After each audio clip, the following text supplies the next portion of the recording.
Lakini leo tunakuja kuongea maneno ya bunge, parliamentary affairs. We want to know something about it. Ukisikia Mr. Speaker sir, ujue vialea vimefanya nini? Vimeundwa. And nobody can tell us better than our own PS for State Department for Parliamentary Affairs, Madam Aurelia Rono. Makofi kwake. Sasa, who is PS Aurelia Rono? Ulizaliwa wapi? Ulienda shule wapi? Tell us about yourself. Okay, thank you very much, Spokes. First of all, let me appreciate the opportunity to be here today, and thank you very much for having me. And also take this opportunity to say hello to participants this evening. Good afternoon, good evening, everyone. Good evening. Thank you.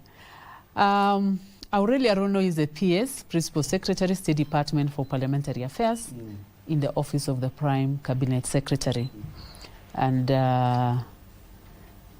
Cabinet Secretary responsible for Foreign and Diaspora Affairs. And also Parliamentary Affairs. Yes, the Office of the Prime Cabinet Secretary has 5 state departments. So one is the State Department for Parliamentary Affairs, the State Department for Foreign Affairs, the State Department for Diaspora Affairs, the State Department for National Government Coordination, and the State Department for Science, Research, and Innovation. So you have 5 PSs? Yes, we have 5 PSs. Under the Prime Minister? Now, under the Office of the Prime Cabinet Secretary and Ministry of Foreign and Diaspora Affairs. Before we come to the structure of that great ministry of the Prime Minister, who is Aurelia Rono? Ulizaliwa wapi? Umelelewa wapi? Mpaka ukakuja kuwa PS? What inspires you? Mavijana ma youth wanataka kujua wewe ni nani? Yes, thank you. Aurelia Rono was born and raised in Bomet County, a ward that is called Chemaner Ward. Chemaner. Chemaner Ward. Chemaner. Bomet East Sub-County and Bomet County. I went to school in the same ward called Chemaner Primary School. Okay. By the way, Chemaner, when it's translated, it means someone who doesn't grow fat. Yes. And after that, I joined Kongoti Girls Secondary School, which is still a school in Bomet East Sub-County within Bomet County.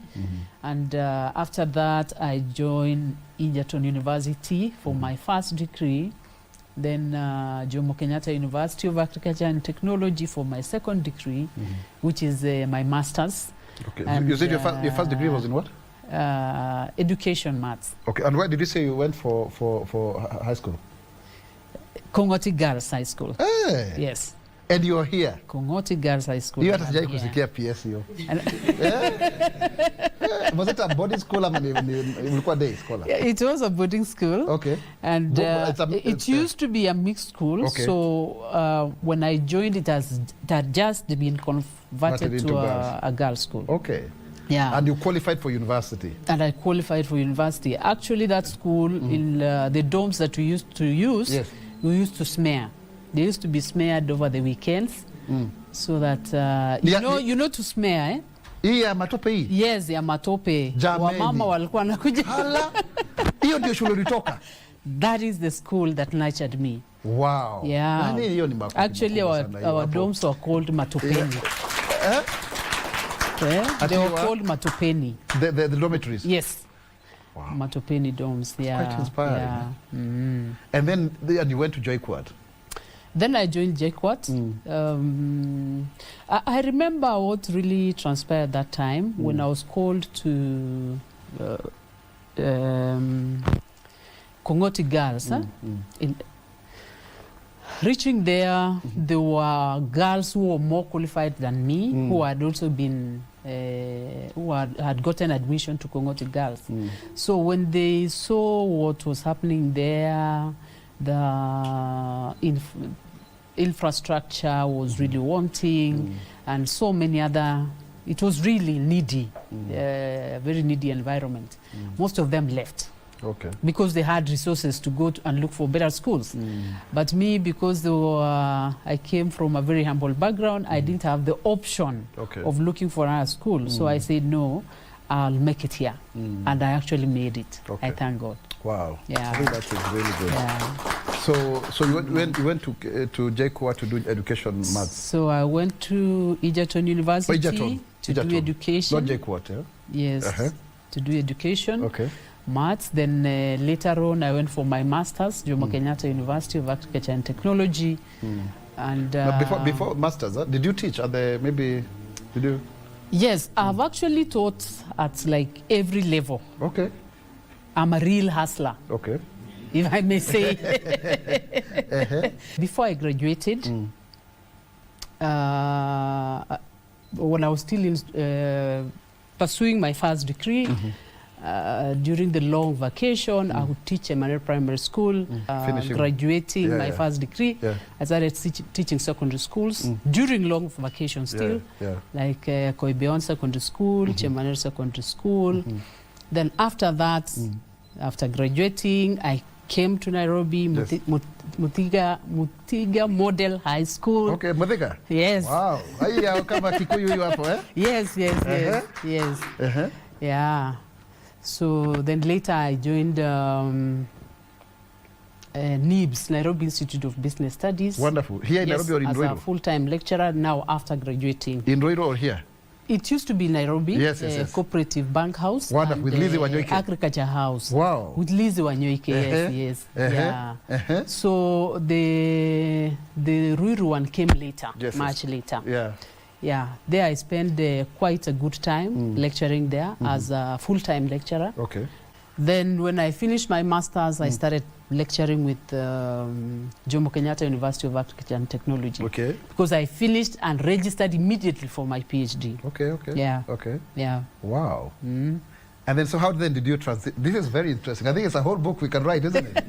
Wow. I'm very amazed. Yes. I thought I knew you. Now nasikujui kweli kabisa. It's a very beautiful story. So how did you now end up in the politics side of it?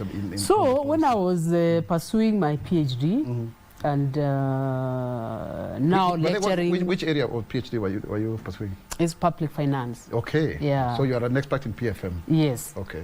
So when I was in the process of pursuing my PhD and now lecturing Jomo Kenyatta University of Agriculture and Technology, at the same time still at NIBS, because I had not left Nairobi Institute of Business Studies completely. It came this time of campaign, that was 2013. And then a friend of mine just told me, by the way, this is a new dispensation.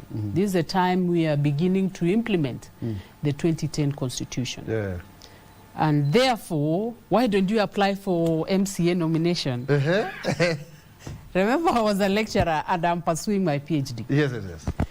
So, not knowing what exactly a member of a county assembly was, I proceeded and applied. Wow. I gave out my details, my credentials, and proceeded with my work, proceeded with my hustle. Yes. So, and so after a few months, my name was published, and I actually didn't know what member of county assembly was all about. What was in my mind was statistics, mathematics, all that, what I've been teaching. So I then decided to inquire what exactly is the role or the mandate of a member of a county assembly. So I consulted widely on what it entails and whether it's really appropriate for a PhD person to pursue that anchor. I was really encouraged to go for it because it was a new dispensation and Kenya actually really needed the right people to assist in establishing county governments. Yes. Now we are at the place. Did you take up the MCA position? Yes, I took up the position as a challenge because I remember what I knew best was to teach in class. Now here you are dealing with MCAs. Now Yeah. This is another space. Yes, yes, a yes. totally different space. Rabble-rousing. Where you're supposed to solve the real problems. Yes, yes, yes. The real issues in the village. So from theory to practice. So when I went there, I started appreciating the position. Because as I told you, we were the pioneers. Okay. This is a new thing. Yes. We are expected to operationalize county governments. Yes. And for county governments to stand and to operate, it needed a strong legislative arm, and which is the county assembly. Quality women who can also, yes. you know? Yeah. So when I landed there, I was given to be the chairperson, Budget and Appropriation Committee. Wow. Interesting. Yes. I was actually... The budget is under you now. Yes, I was actually the only lady in the Republic of Kenya who was chairing a budget and appropriation committee. Because it's one of the most coveted, actually. Yes, yes. Wow. Yeah, it was a great opportunity to be able to lead the committee and to interact with the executive on matters budgeting and the entire budget process. I see. So we are the first people who taught the citizens on public participation and the importance of public participation and the reason why we were actually looking for them every now and then. You understand the budget making process, folks, that it entails a lot of steps. So you have a very good, therefore, legislative background. Yeah, exactly. So how then did you transition to become the PS for parliamentary affairs? It came a time to apply when this position was advertised. And I applied. I prayed to God. Yes. And there were so many applicants. God I think there were 9,000 applicants. There were many, 9, over 9,000 applicants. Yes. Yeah, but I thank God for the opportunity. And then anyway, there were about, is it 40-something positions or thereabout. So makofi hapo kwa PS, and I think that's wonderful. So what has been your motivation to fight all that long? Because you see, it's been a long journey, really. Yeah. What has kept you going?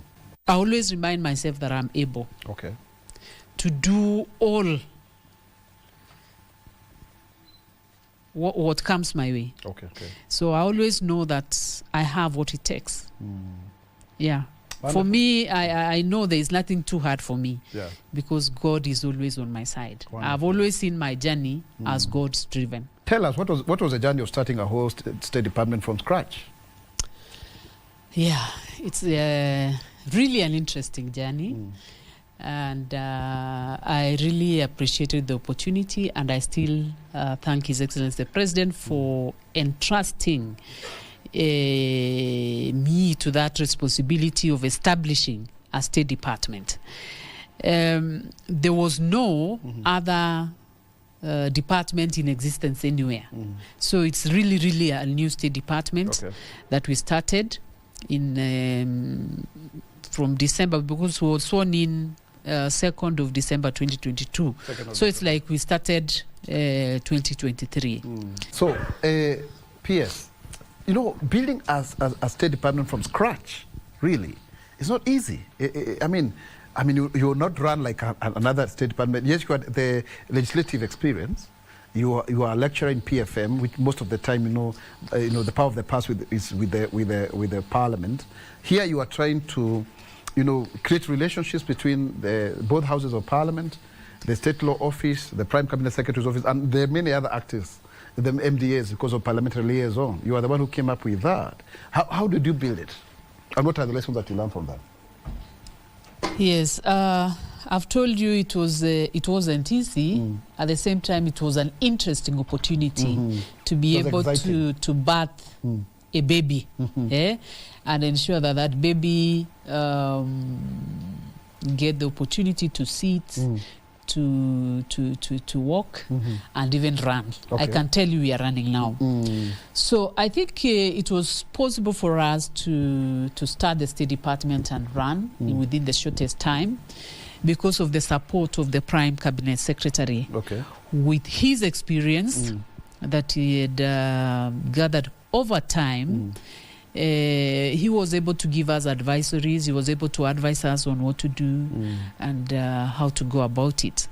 At the same time, I got some very good technical people because we were not able, first of all, to recruit. Immediately we came on board, because for a State Department to recruit, you must be having some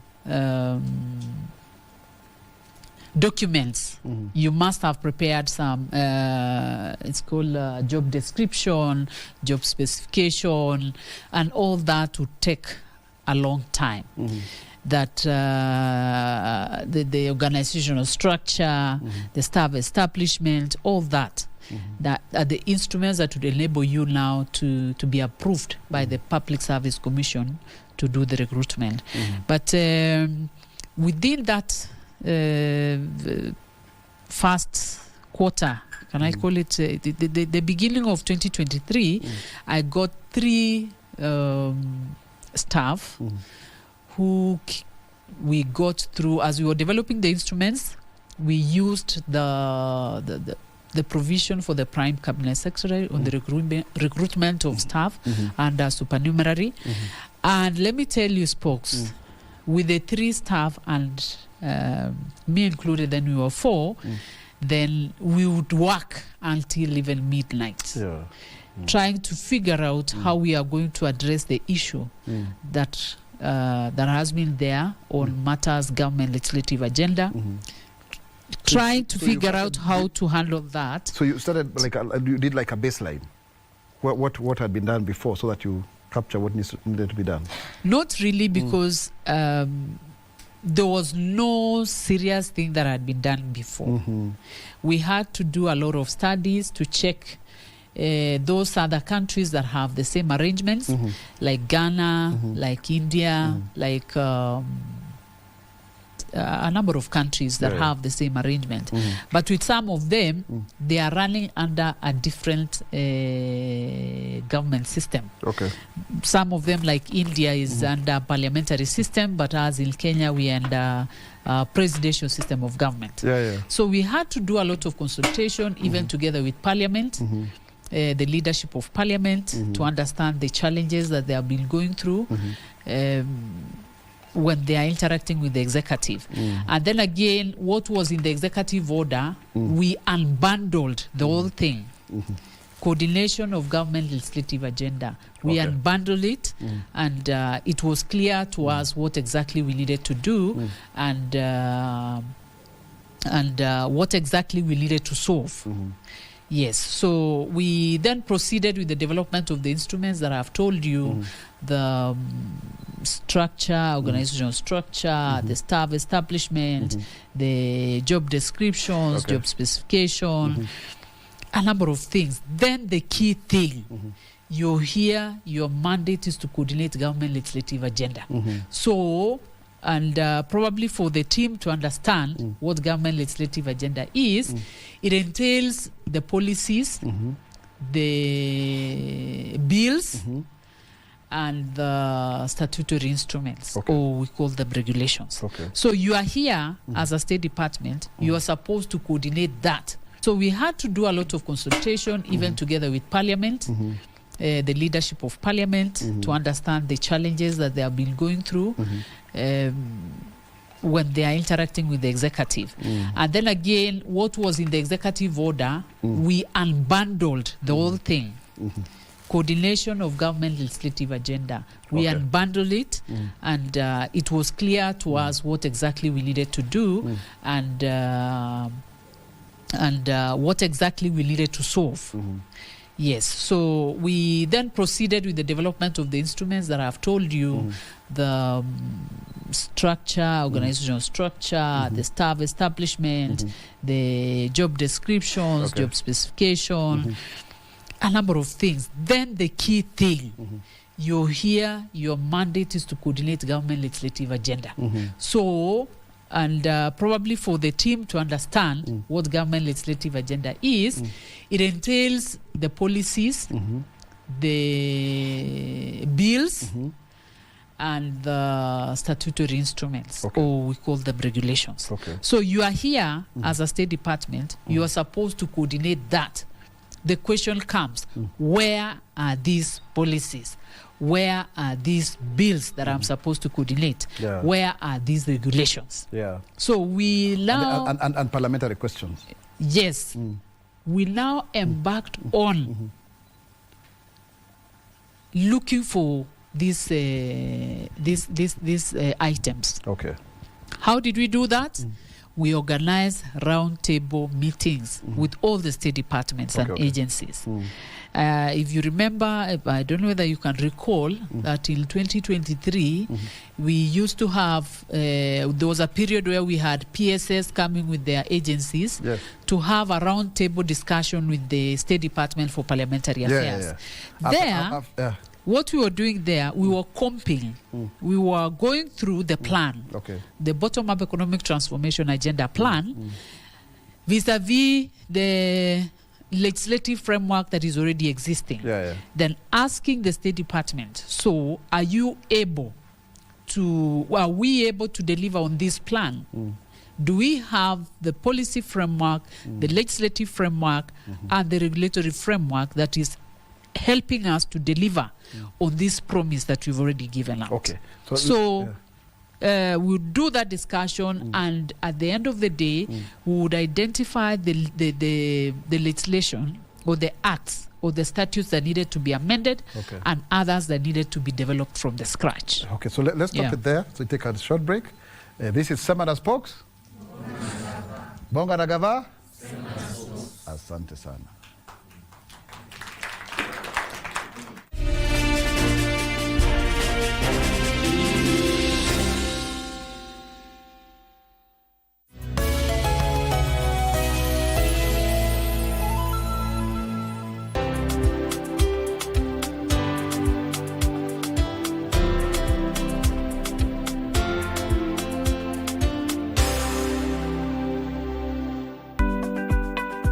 Did you know that you can purchase a last expense insurance for you and your loved ones? Consider purchasing this insurance policy to avoid unnecessary stress and fundraising when you lose a loved one. The policy covers funeral-related expenses, thus easing the burden of losing a loved one. Now you know. Read and understand the terms and conditions of your policy. This message is brought to you by the Insurance Regulatory Authority, IRA. IRA, Bima Bora kwa Taifa.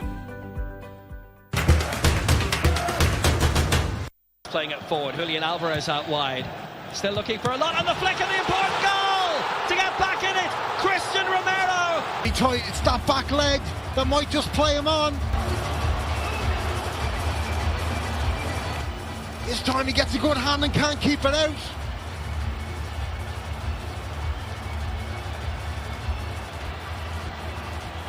Is there signs of life?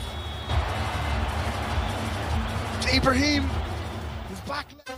I am Chef Ombachi. Today I'm cooking ugali na Ajab Premium Maize Meal. Boil water, done. Add Ajab Premium Maize Meal. Done. Grab your mwiko and stir the mixture. Done. Enjoy the amazing aroma. Enjoy incredibly soft ugali. Done. Ingia ligi ya kipekee na Ajab Premium Maize Meal.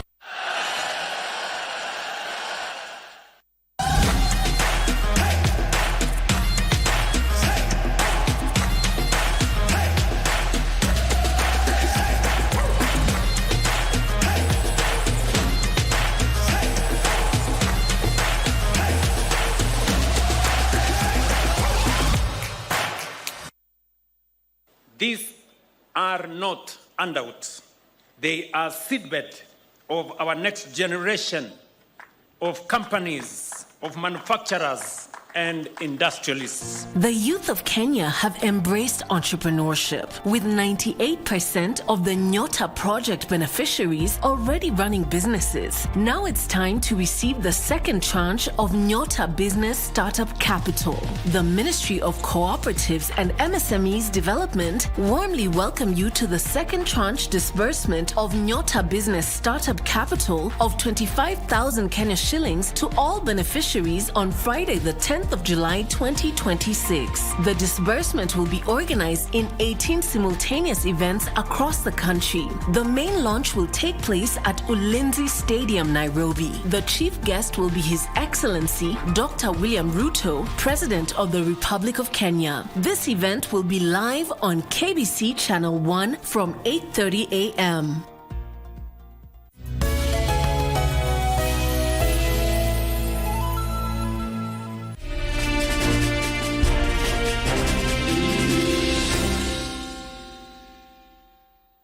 Welcome back to Sema na Spokes. Bonga na Gava. Sema na Spokes. Mimi ni Mkenya mzalendo. Je wewe. Daima. So, PS. Yes. You know, you speak so well, baka saingine tunashindwa kuinterject kidogo. Now, there's a lot that you've been able to do, but maybe in a nutshell, tell us, what are the key achievements that you've been able to achieve under this new State Department? So when we sat, we developed, we identified now what we are supposed to do to yes. coordinate. Yeah. And therefore we developed what is called the GLA schedule, the Government Legislative Agenda Schedule, which is a 5-year plan.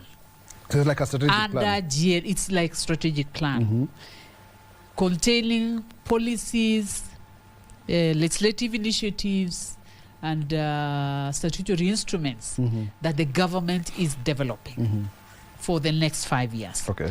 For what? What is the objective of that? To assist in the delivery of the bottom-up economic transformation agenda. So now, here we have a GLA schedule that we've developed in agreement with all the ministries, departments, and agencies. The coordination work now starts. So when we were developing the GLA schedule, we realized that on the side of policies, there was a problem. Okay. There has never been a document that is guiding the development of policies across government. You compare the sessional paper number 10 of 1965 with the latest policies and the several policies that had been developed, and it was clear that there was no structure, there was no clear format for government.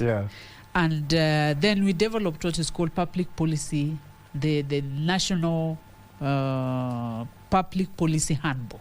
Okay. That handbook is currently used even by county governments. Very good. Because it gives the structure of a policy, what really needs to be a policy. If you want to develop a quality policy, then what are these ingredients of a quality policy? Okay. Then again, it was talking to standardization of policies in government.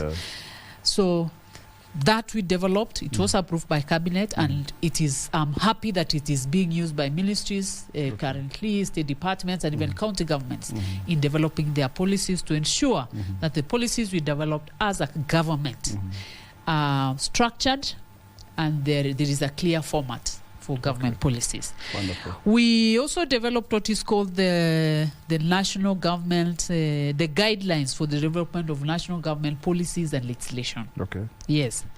Why did we develop this?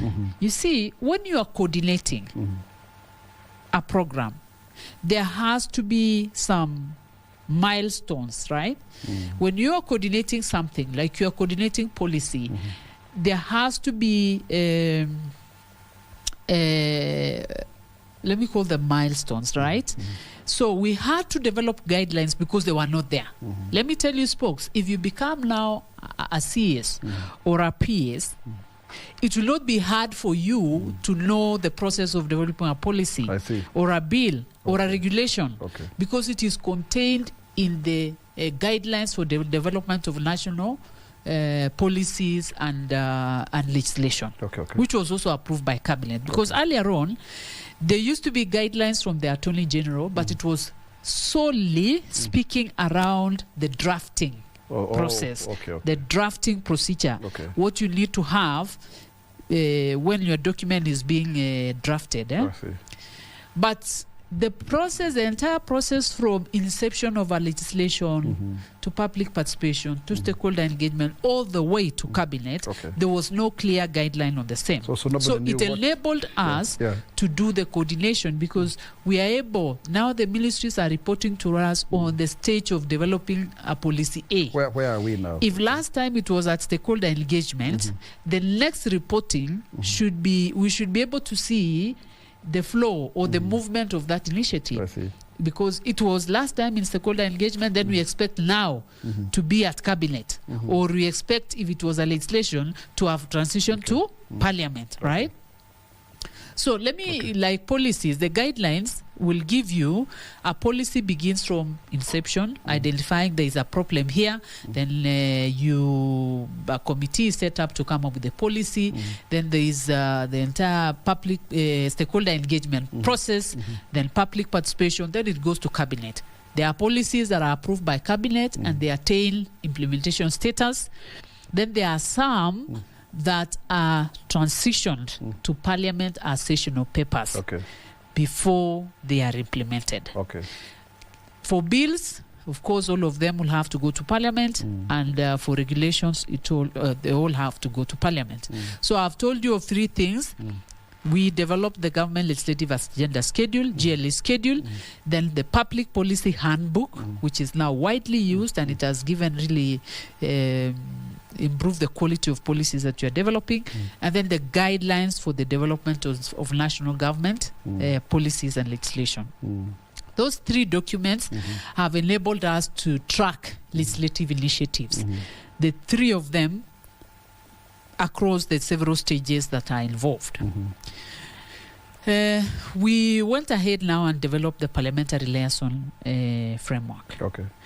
This is a framework that enables us to liaise, to coordinate with Parliament. Maybe I need to go back, Spokes, and explain why actually this State Department, so that you understand why we really needed the parliamentary liaison framework. You see, initially, before the existence of the State Department for Parliamentary Affairs, we used to have weak liaison between the executive and the legislature. Remember, Spokes, before the 2010 Constitution, we used to have members of parliament being also members of executive as ministers or assistant ministers. And therefore, when there was a problem in parliament, they were able to take the question to cabinet and it is discussed. And the answer or the solution is sought and is given. So with the new constitution in 2010, then we made the three arms of government independent. Totally independent, the executive, legislature, and judiciary. And therefore, the earlier arrangement where the minister was a member of parliament would take the same concerns to cabinet was removed completely. So there was a problem, actually. In fact, if I was to say, because of my experience of being a legislator in the first parliament under this constitution, we used to ask chairmen questions. But a chairman is your fellow member of parliament. So, and then he's supposed to be answering like a minister. So it used to be very awkward. It used to be very hard. Yeah, very awkward. Because initially at some point when we were drafting the constitution, we were equiting the chairman of a committee to be the level of a minister. But it still did not work out. So now you've now found that gap. So it's good you have that experience. You expect the chairman or the chairperson of the committee to give you concrete answers to the questions from the executive that you have.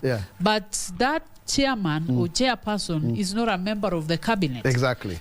In fact, we were joking, we were telling them, but then uende utengenezewe ofisi hapo karibu na minister, akitoka anakuambia kile unafaa kufanya. But of course, it was just so you can see there was a really weak coordination or weak liaison between the executive and legislature. And remember, yes, the Constitution speaks about separation of powers. It speaks about the independence of the three arms of government. But there also has to be consultation and cooperation between the let me talk about the two arms of government, because that's what we are dealing with now, the legislature and the executive. There has to be cooperation and consultation. Yes?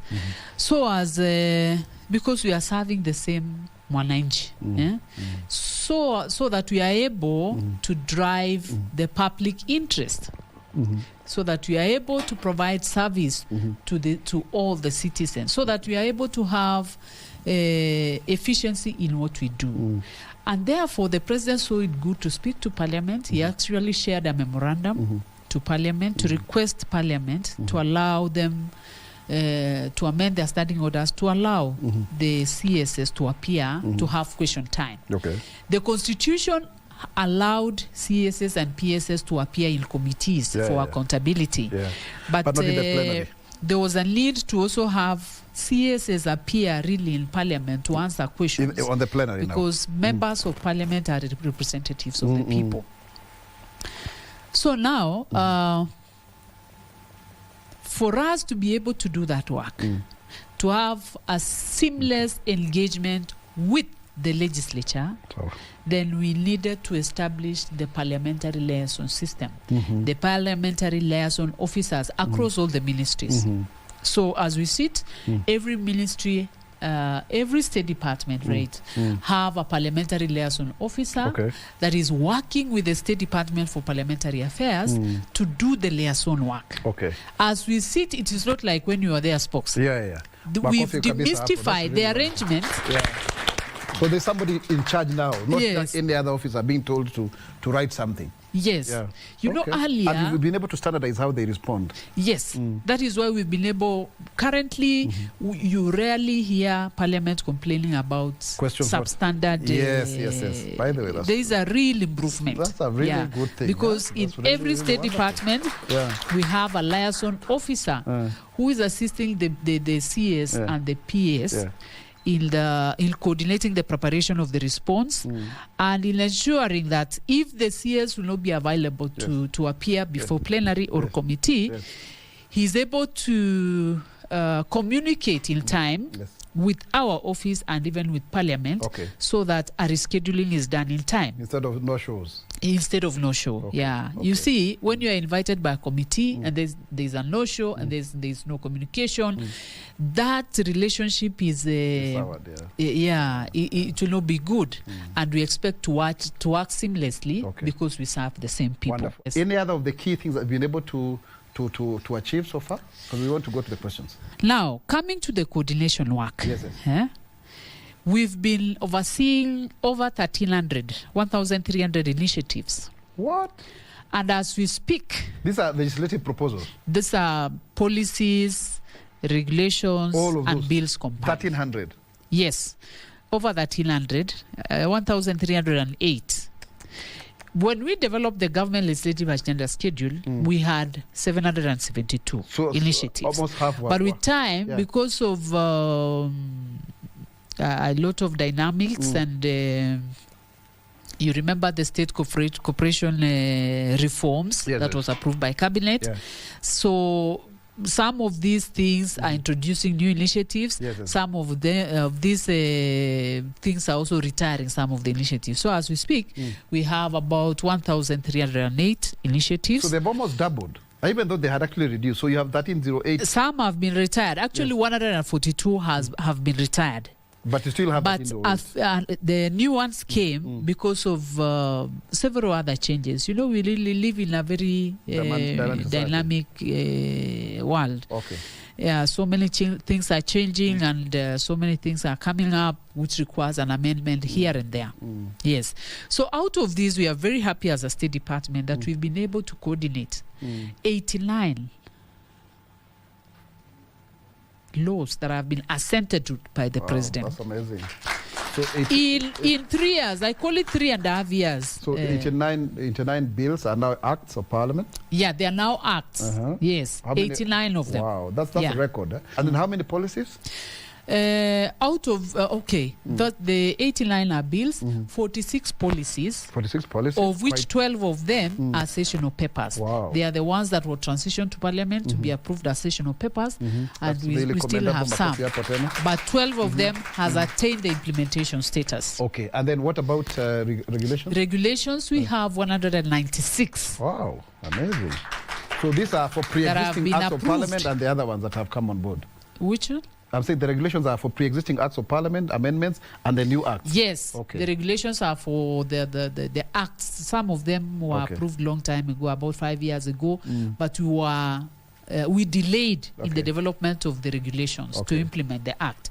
So some of them are for those acts that were approved kitambo, others are for the new acts. Wonderful. And this is a trend. This is what we've discussed with the State Departments. When you are developing a new bill or a new law that requires regulations to be done, do them along or concurrently, so that we don't delay the implementation of an act once assented to. And we have the regulations ready to be taken to Parliament to consider. Then we will be able to implement that act immediately, rather than just approving the act, then wait for so many other years to prepare the regulations that are operationalized. Wonderful. And by the way, before I forget, the Persons with Disabilities Act 2025 wamenituma wameniambia nataka regulations zao, so PS hapo utanisaidia kidogo. No, I think let's now start with the questions. We actually communicated that. We communicated to the State Department responsible. Whenever an initiative delays, we communicate to the responsible ministry or the State Department on the need to speed up. If there is an issue that is impeding, one of the functions that was given to the State Department for Parliamentary Affairs is to provide timely guidance and direction on how to sort out a challenge that is impeding the realization of an initiative that was meant to achieve in the delivery of National Development Agenda. Through a committee, we have a steering committee on national steering committee on government legislative agenda and parliamentary liaison that unlocks steering committee on government legislative agenda and parliamentary liaison. Like small parastato there. Your saga. Yeah, that's it's not a saga, but it's just a desk that it's an office that deals with unlocking. It's actually chaired by the Prime Cabinet Secretary. Yes. Thank you very much. Because of time, because we have less than 10 minutes. Now let's move to the questions. Then who is asking the first question? Quickly, go straight to the point. Tell us your name, which county you come from, what you do, and then you give us a question. I'm Valerie Maliesi from Nandi County, also a student at Maseno University taking computer science. And my question would be, do you keep records of cabinet secretaries and also principal secretaries who appear before Parliament and the committees? I think this is for perhaps accountability. Do you keep those records? My name is Samuel Endove from Kakamega County. Currently I'm studying a degree in international relations from Technical University of Kenya. How does the State Department and KIPRA differ on policy development? What's the difference between KIPRA's work and the State Department in terms of public policy? Thank you very much. I think, PS, you can take those two before you go to our online audiences. Whether we keep records, yes. That is why we are able to prepare the scorecard, and we can tell in the last quarter which PS... the percentage of appearances. We call scorecard. We prepare a scorecard for every CS and every PS on parliamentary appearances, because that is very, very important. So we keep that. On the relationship between the State Department and KIPRA, KIPRA does policy research and analysis. They review policies.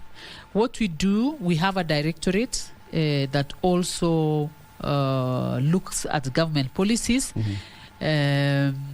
where we store. We are a repository of government policies. If you check our website, we have all the policies that are being implemented by government. We are a repository. On top of that, we give advisory briefs to the Prime Cabinet Secretary to be able to assist the government. Remember, he assists the President and the Deputy President in supervising the implementation of government programs. So these programs are implemented, the policies are implemented through programs. So whenever we give an advisory, then he is able to assist or explain to Cabinet on the impact of some policies that we're implementing.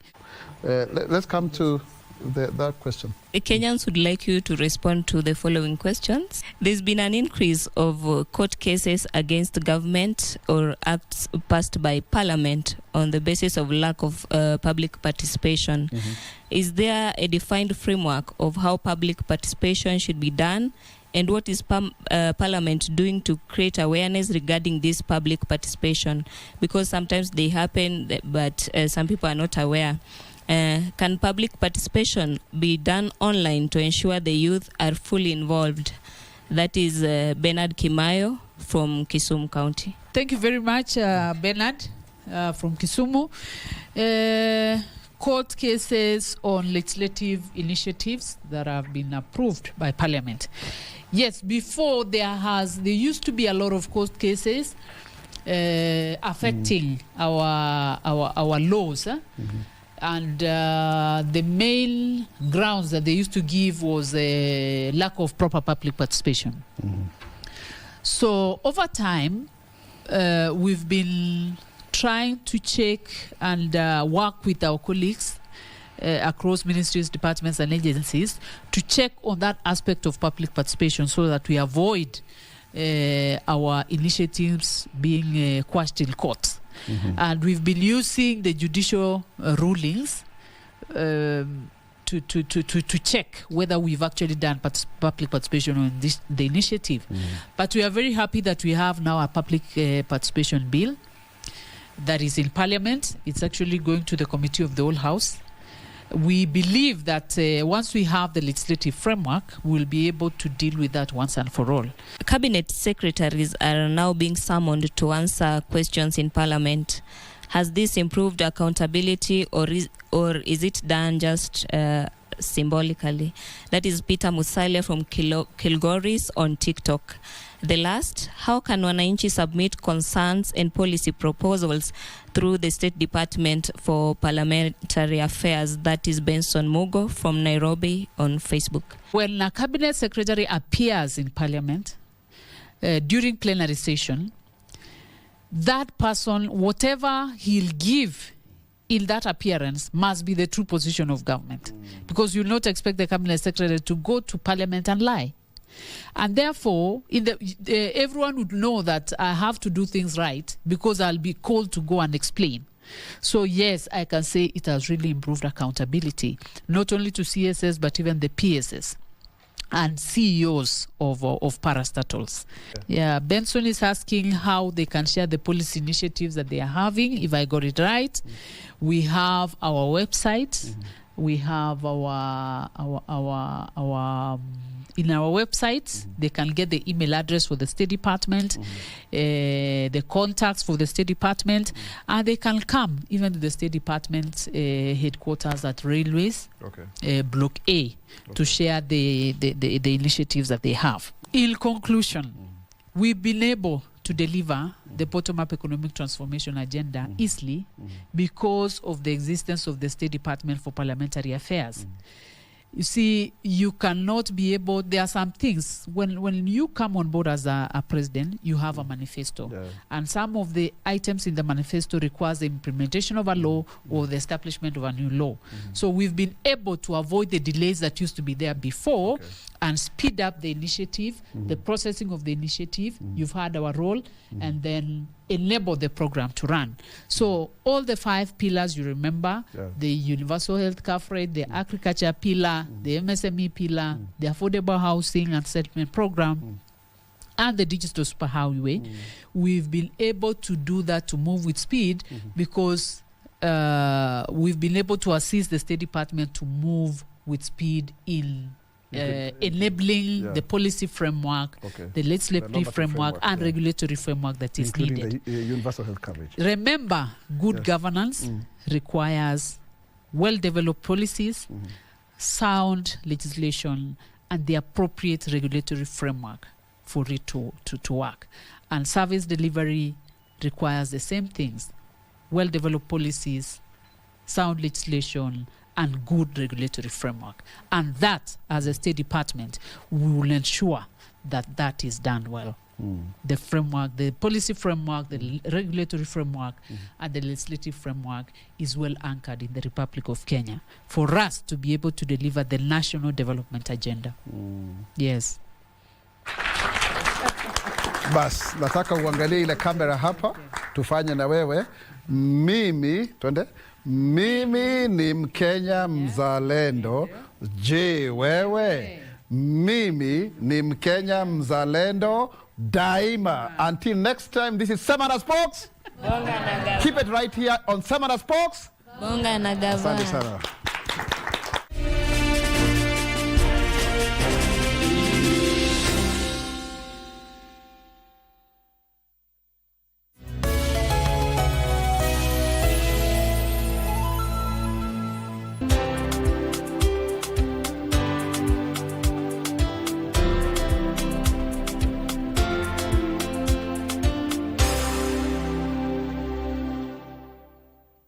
These are not handouts. They are seedbed of our next generation of companies,